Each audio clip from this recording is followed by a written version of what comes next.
Hello everyone. आज हम class 7th का एसएसटी का चैप्टर नंबर 1 जो है ज्योग्राफिकल डाइवर्सिटी ऑफ इंडिया, इसको डिस्कस करते हैं। आज इसको स्टार्ट करते हैं। तो ज्योग्राफिकल डाइवर्सिटी ऑफ इंडिया का मतलब क्या हुआ कि जो इंडिया की जो डाइवर्सिटी है, ठीक है, ज्योग्राफिकल जितनी विविधता है इंडिया की, वो सब हमने इसमें देखना है। तो यहाँ पे आपको एक स्टेटमेंट्स दिए हुए हैं श्री अरविंदो की कि क्या दिया गया यहाँ पे, to us by its very geography the country India appears to be quite distinct from other countries. अगर हम ज्योग्राफी के हिसाब से बात करें, भूगोल, ज्योग्राफी मतलब भूगोल, ठीक है, इसके हिसाब से जो इंडिया है वो बाकी कंट्रीज से थोड़ा डिफरेंट लगता है। And that it self gives it's a certain national character, और इसी वजह से इसको अलग एक नेशनल कैरेक्टर मिलता है। ये श्री अरबिंदो जी ने लिख दिया है। तो यहाँ पे आपको दिया गया है, जोग falls in Karnataka, notice the plateau and the waterfall. Plateau मतलब जैसे यहाँ पे दिए गए ना, पठार, एक पठार होते हैं, ठीक है, पहाड़ ऐसे माउंटेन्स होते हैं, पठार आपके ऐसे सिंपल्स होते हैं। The power of the waterfall is converted into electricity, hydro electricity, hydro means water, through special turbines. तो जब ये पानी हमारा ऐसे स्पीड से नीचे गिरता है तो किसी टर्बाइन की हेल्प से इसको किस में कन्वर्ट करते हैं, इलेक्ट्रिसिटी में इसको कन्वर्ट करते हैं। तो हाइड्रो इलेक्ट्रिसिटी मतलब पानी की हेल्प से जो हम इलेक्ट्रिसिटी उत्पन्न कर रहे हैं। तो यहाँ पे आपको एग्जाम्पल दिया गया है। द बिग क्वेश्चंस, इस चैप्टर में हमने क्या देखना है, व्हाट आर द मेन की ज्योग्राफिकल फीचर्स ऑफ इंडिया। ठीक है, इंडिया की जो मेन ज्योग्राफिकल फीचर्स हैं वो हम इसमें देखेंगे। और दूसरा, how does India geographical diversity affect our life, और जो इंडिया की जो इतनी डाइवर्स ज्योग्राफी है उससे हमारी लाइफ में क्या अफेक्ट पड़ता है, वो सब हम इसमें समझेंगे। तो इन 1984 में Rakesh Sharma, the first Indian astronaut, जो पहले इंडियन एस्ट्रोनॉट थे जो स्पेस में गए थे, spoke with then prime minister, उस समय के प्राइम मिनिस्टर से उनकी बात हुई, इंदिरा गांधी, जो कि थी कौन, इंदिरा गांधी।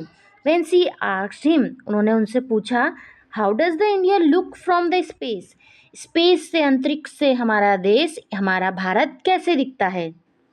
ही रिप्लाइड, तो राकेश शर्मा जी ने आंसर दिया, सारे जहां से अच्छा, better than the whole world, सारे जहां से अच्छा मतलब सारी कंट्रियों से हमारा देश बहुत अच्छा, better than the whole world, सारे दुनिया से अच्छा। This is the title of the well known poem of the early 20th century. ठीक है, आपने ये सॉन्ग भी सुना होगा, सारे जहां से अच्छा हिंदुस्तान हमारा, तो उससे ये लिया गया है। तो यहाँ पे आपको बताया गया है। As you go through this chapter, जैसे जैसे हम इस चैप्टर को पढ़ेंगे, remember to refer periodically to the physical map. आपको क्या देखना है, फिजिकल मैप आपने देखना है। आपने देखे थे ना, एक पॉलिटिकल मैप होता है, ठीक है, और एक है आपका फिजिकल मैप। तो आपको कौन सा वाला इसमें ज़्यादा फोकस करना है, फिजिकल मैप में। तो जो पॉलिटिकल मैप होता है उसमें आपको स्टेट वाइज ऐसे करके गिवन होते हैं। जो फिजिकल मैप होता है उसमें आपको माउंटेन रेंज, ठीक है, रिवर रेंज, ये सब इसमें दिखाया जाता है। तो हमने इसमें मेनली किस में फोकस करना है, फिजिकल मैप में। तो India is the 7th largest country in the world. India क्या है, वर्ल्ड की 7th लार्जेस्ट कंट्री है, ठीक है, पूरे वर्ल्ड में 7वें नंबर पे लार्जेस्ट कंट्री है। And the part of Asia, और एशिया का पार्ट है, एशिया कॉन्टिनेंट का पार्ट है, ठीक है, एशिया का पार्ट है इंडिया, ठीक है, एशिया कॉन्टिनेंट का पार्ट है India. Along with its neighbours, इसके पास में इंडिया के पास में कौन कौन सी कंट्री हैं, Pakistan, Bangladesh, Nepal, Bhutan, Sri Lanka and Myanmar. It forms the region known as the Indian subcontinent. Subcontinent since it is the part of the continent of Asia. तो जैसे एशिया है कॉन्टिनेंट, तो उसके अंदर आते हैं आपके इंडिया, ठीक है। और इंडिया के पास में ही सब हैं, जैसे भूटान, श्रीलंका, म्यांमार, पाकिस्तान, बांग्लादेश, नेपाल, ये सब मिलके इंडिया, ये सब मिलके एक क्या बनाते हैं, इंडियन सब कॉन्टिनेंट। कॉन्टिनेंट का ही पार्ट है, लेकिन इनको क्या बोलेंगे हम, Indian subcontinent. Often for the purpose of discussion we refer to the 5 region. हमने यहाँ पे 5 रीजन के अकॉर्डिंग इस चैप्टर को पढ़ना है। पहला है द ग्रेट माउंटेन जोन, ठीक है, mountain zone, plains of the Ganga and the Indus, ठीक है, जो प्लेन है आपके गंगा और Indus river. The desert region, desert region को आपने पढ़ना है, डेजर्ट रेगिस्तान, the southern peninsula and the islands, ठीक है। In this chapter we will fly over this zones providing you with the bird's eye view of these features and offering glimpses of what things look like in close up at some of these places. It would be difficult to go into the detail at this stage since you will soon see India is large and diverse, ठीक है। India बहुत बड़ा है, large है, diverse है, इतना detail में पढ़ना पॉसिबल नहीं हो पाएगा, फिर भी जितना होगा हम इस चैप्टर में समझेंगे। The Himalayan range stand as a natural barrier in the north, ठीक है, जैसे आपको पता ही है इधर क्या है, नॉर्थ, साउथ, ईस्ट, वेस्ट। तो यहाँ पे क्या दिया गया है, तो जो हिमालयन माउंटेन रेंज है stand as a natural barrier in the north. North में आपके क्या है, हिमालयन माउंटेन रेंज आ गया। While the Thar desert and the Arabian Sea marks its western limits, ठीक है। तो जो आपके ये हो गया नॉर्थ, साउथ, ईस्ट, वेस्ट। तो यहाँ पे जैसे आपके हिमालयन रेंज आ गए, ठीक है, और जो आपका Thar desert and Arabian Sea mark its western limits, ठीक है, वेस्टर्न लिमिट्स में हो गए। To the south the Indian Ocean and to the east the Bay of Bengal, यहाँ पे आपके ओशियंस आ गए, ठीक है, और इधर आपके बे ऑफ बंगाल आ गया, ठीक है। ये आपका यहाँ पे ऐसे गिवन है कि मतलब चारों तरफ से एक तरफ से क्या होगी, ये बाउंड्री हो चुकी है हमारी, नेचुरल बाउंड्री हैं ये, ठीक है। These geographical features create a separation between India and the rest of the continent and have play a crucial role in shaping India's climate, culture and history. इस तरीके से हमारी जो इंडिया की जो कंट्री है उसको सेपरेट हो चुका है, ठीक है, और इससे हमारे जो रोल, उसका क्या रोल होता है कि क्लाइमेट और उसके कल्चर, हिस्ट्री से पता चलता है, ठीक है। ये सब इसमें गिवन रहेगा। Let us now journey together from the Himalaya to the island. अब हम शुरू करते हैं हिमालय से आइलैंड, ये सब हमें इन the Indian ocean and onward to the east of India. The diverse colors on the map already give us the sense of geographical diversity. Familiarize yourself with the legend on the map. The different colors indicate the altitudes. तो आपको यहाँ पे क्या given है, एक जैसे आपका आप फिजिकल मैप देखना, तो फिजिकल मैप में क्या रहेगा, उसमें आपको डिफरेंट डिफरेंट कलर्स रहेंगे, ठीक है, डिफरेंट डिफरेंट कलर्स हैं, कहीं पे ग्रीन, कहीं पे लाइट ग्रीन है, कहीं पे आपके ब्राउन कलर हैं। तो ये सब आपको दिया गया है कि कहाँ पे ओशियन है, कहीं कहाँ पे आपका फॉरेस्ट वाला पार्ट है, कहाँ पे रेगिस्तान वाला पार्ट है, ये सब आपको इसमें गिवन रहेगा। The Himalayas, look at the length of the Himalayan range of the map, it is like a massive wall, ठीक है। आपको अब यहाँ पे हिमालयाज के बारे में देखेंगे। तो these are the satellite image of Himalayan range, Himalayan range का सैटेलाइट इमेज दिया गया है। The length, note that the length of the range is about 2500 kilometre. तो आपको यहाँ पे इसका सैटेलाइट व्यू गिवन है।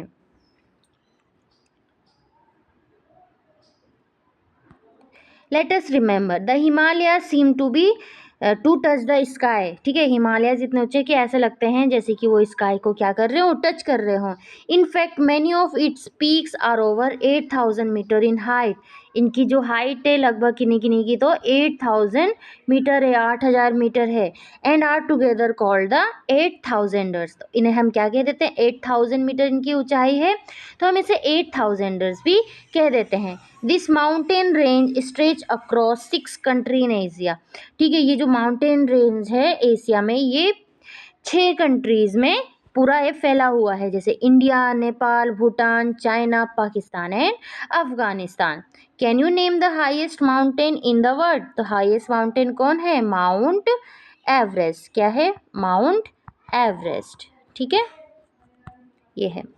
In the summer the snow on the mountain melts and feeds major river such as Ganga, Indus and Brahmaputra. गर्मियों में क्या होता है, जो माउंटेन्स की जो स्नो है, जो बर्फ़ है, वो पिघलती है और वो काफ़ी रिवर्स को जो कि है, जो बह के कहाँ आती है, पिघलेगी तो रिवर्स को फीड करती है, such as Ganga, Indus and Brahmaputra. ठीक है, these rivers and their tributaries provide water for drinking, farming, and industrial use, connecting with the lives of hundreds of millions of people.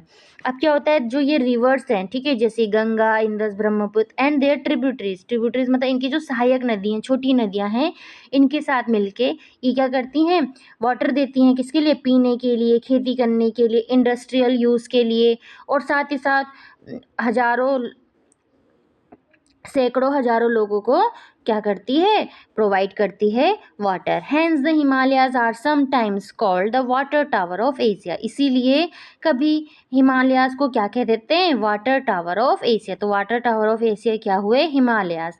The Himalayas are also important to many cultures and belief system. Himalayas और भी ज़्यादा important हैं culture के हिसाब से। The mountains themselves are considered sacred and temples and monasteries and have been built within them, attracting monks and spiritual seekers from around the world who come to pray and meditate. तो जो mountains है उनको क्या consider किया जाता है? पवित्र माना जाता है। वहाँ पे देखे होंगे ना, माउंटेन्स में आपने देखे ज़्यादातर टेम्पल्स होते हैं, मोनेस्ट्रीज हैं, ठीक है, बने हुए हैं, और बहुत सारे जो आपके साधु संत हैं उनको अट्रैक्ट करते हैं ताकि वो यहाँ पे आके प्रे कर सके, मेडिटेशन कर सके। ठीक है, जो भागीरथी रिवर है, ठीक है, अब यहाँ पे गिवन है, जो भागीरथी रिवर है मेजर ट्रिब्यूटरी ऑफ गंगा, ठीक है, गंगा की सहायक नदी है कौन? Bhagirathi river. Originate from Gaumukh, कहाँ से ओरिजिनेट होती है, कहाँ से निकलती है? गौमुख से। गौमुख मीन्स काउज माउथ, जैसे कि गाय का मुंह दिखता है वैसे ही। इन उत्तराखंड, उत्तराखंड में है ये। It is